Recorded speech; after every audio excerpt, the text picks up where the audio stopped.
Himala o sadyang pinagpala ang puso ni Albert Jimenez. Idineklara na siyang patay matapos saksakin ng paulit-ulit sa dibdib ng isang kawatan.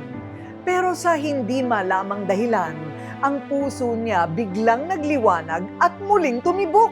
Anong misteryo ang bumalot sa kanyang pinaniniwalaang pagbabalik mula sa kamatayan? Grasya ng Diyos ang bawat pagising sa bagong umagang dumarating sa ating buhay.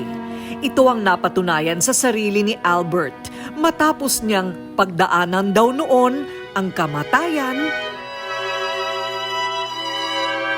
at muling pagkabuhay.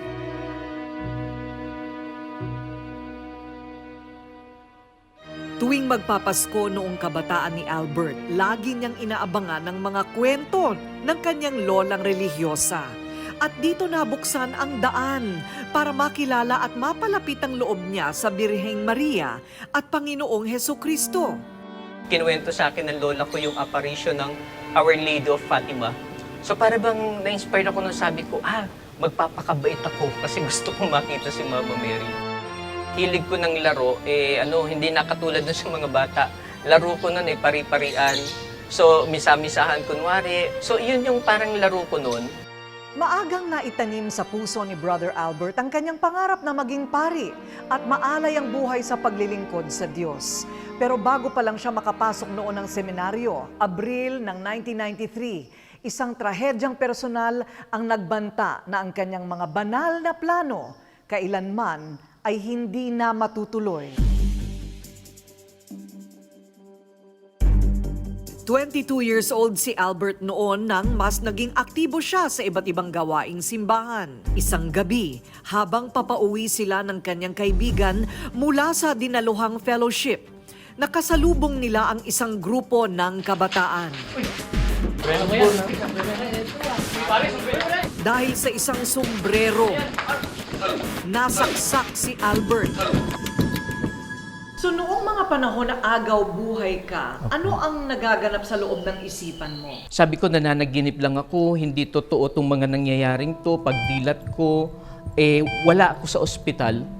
Kaya lang nung pagkakataon na yun, nung nararamdaman ko na may nilalagay yung mga doktor sa dibdib ko, may nilalagay sa bibig ko, pero hindi ko sila nakikita. And then pagkayari po nun, yung pagkakita ko ng maliit na liwanag po, naging tahimik na ang lahat. Maliit lang siya, tapos palaki ng palaki, nakatapat sa katawan ko. And iyon na po yung pagkakataon na nakita ko na yung sarili ko na ako ay nasa harap na ng mahal na Birheng Maria. Ang larawan po ng mahal na ina, kulang yung salitang maganda. Hindi mo masasabi yung nararamdaman mo. Yung mata niya, una nakita ko kulay brown po siya. Maya-maya nagiging kulay asul yung mata ng mahal na ina. Yung boses ng mahal na ina ay boses na pag narinig mo, mararamdaman mo sa puso mo na parang nangungusap siya, kinukonsensya ka. Sabi sa akin ng mahal na ina, halika sa aking anak, sa aking Panginoon na iyong Panginoon.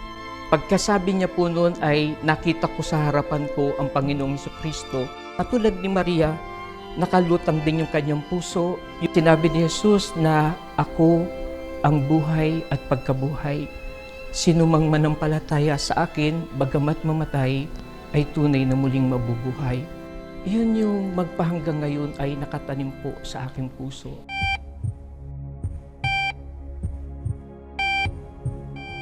Kwento ng ate ni Albert na si Aling Florencia, isang mapait na balita ang sumalubong sa kanilang pamilya.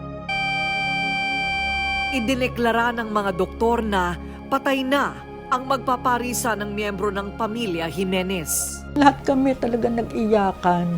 Hindi namin tanggap. Parang gumuho yung mundo sa amin. Nung dadalhin na nga sa morgue, bigla nakita nanay ko yung kamay na gumalaw. Kaya alam namin buhay. Nagtakbuhan kami na buhay siya, buhay. Dahil sa maliit na pag-asang napansin ng kanyang ina, muling binuksan ang katawan ni Albert. At habang isinasagawa ang biglaang operasyon, isang nakapangingilabot daw na pangitain ang mismong nakita ng kanyang doktor.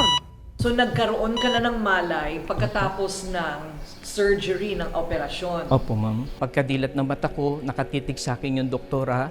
And then, umiyak yung doktora, sabi niya sa akin, habang inooperahan niya daw yung ugat ng puso ko, ay may nakita siyang crucifix, nagliliwanag. Yun yung malaking tumimo sa puso ko at naging daan na para sabihin sa akin ng Diyos na ang lahat ng nakita ko ay hindi hallucination or imagination.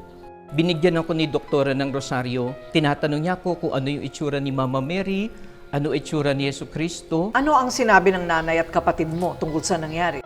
Ang ate ko po kasi ay iba yung relihiyon niya. And simula nung siya ay nag-iba ng relihiyon, lagi namin pinagtatalunan yung pananampalataya. Nung marinig niya yung kwento ko na nakita ko si Mama Mary, ang unang sabi sa akin ng ate ko ay, mag-pray ka.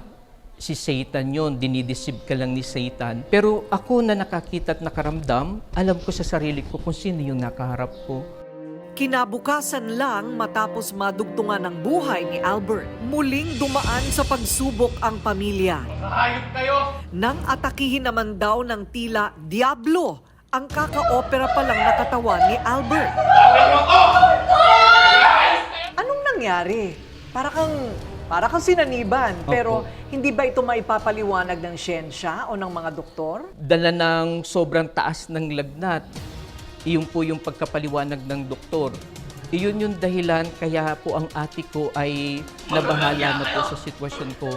Kaya ginawa niya, kinausap niya yung doktor. Ang sabi sa kanya ng doktor, Mrs., tatapatin ko na kayo. Ang totoo niyan, wala nang pag-asa kapatid mo. Ang ginawa daw po ng ate ko ay pumunta siya sa ulunan ko. Paglapit kong ganyan, makita ko yung rosary. Parang kusang lumapit siya sa kamay ko. Doon ako nanalangin na Mama Mary, tulungan mo yung kapatid ko, pagalingin mo siya. Pagkasabi daw po ng ate ko ng salitang yun, bigla ako nawalan ng malay tao. Madaling araw nang matauhan muli si Albert at ang una niyang tinanong sa kanyang ate Florencia, bakit siya nakatali sa kanyang higaan? Pagkadinig ng ate ko nung boses ko, sabi niya sa akin, ngayon ako naniniwala, totoo pala talaga si Mama Mary.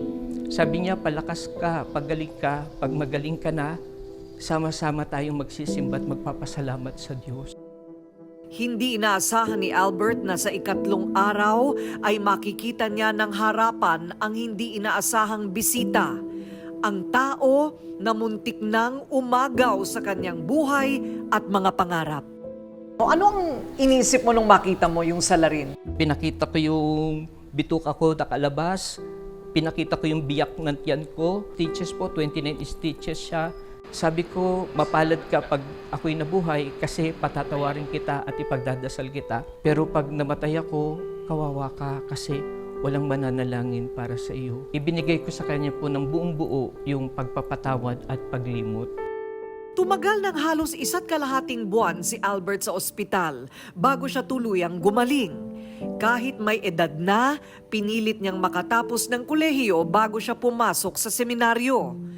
Isang araw, habang nagbibigay daw si Albert ng life testimony sa mga tao, napansin niya ang isang lalaking pamilyar sa kanya na walang tigil sa pag-iyak. Nagulat ako nung sabihin niya sa akin na siya yung sumaksak sa akin. Pagtapos, para po akong binuhusan ng tubig na malamig. Nung sinabi niya sa akin na, Brad, nagbalik loob ako sa Diyos. Ngayon ay naglilingkod na rin ako sa simbahan. And makagraduate na ako ng college. Sabi ko, kung pinakulong ko siya, baka sa mga oras na to nasa kulungan pa siya. Baka sa mga oras na to magnanakaw pa rin siya. O baka sa mga oras na to patay na siya. Yung naramdaman ko ay may biyaya ang pagpapatawad. Ngayon, isa ng working brother si Brother Albert sa Society of St. Martin de Porres at nagtuturo bilang religion teacher sa isang private school sa Parañaque. Isang mapagpalang araw po sa ating lahat. Kasabay ng pagiging online teacher, vlogger din si Brother Albert. Sa kanyang YouTube channel na Tinig ni Maria, ibinabahagi niyang iba pang grasya at aral na galing mismo sa kanyang personal na buhay. Kung may leksyon man dito, halos buhay mo nang iyong ibinuwis. Ano ang leksyon na iyon? Ang disgrasyang nangyari sa akin ay naging this is grasya. Naging siyang grasya ng Diyos dahil nagkaroon ng conversion yung ate ko. Nagbagong buhay yung taong nakasaksak sa akin. And then yung biyayang ibinigay niya sa akin na pangalawang buhay ay buhay na hindi na para sa akin, kundi buhay na para sa ibang tao. Yung maramdaman mo yung pagbabago sa buhay mo, ito ay milagro na po ng Diyos. Hindi pa man ganap ang pangarap na maging pari ng 50 anyos na si Brother Albert. Ipinaubaya na niya sa kamay ng Diyos ang kanyang buhay dahil alam at ramdam niya na kahit mahirap at madalas masakit, may katumbas itong grasya para sa ikabubuti ng marami.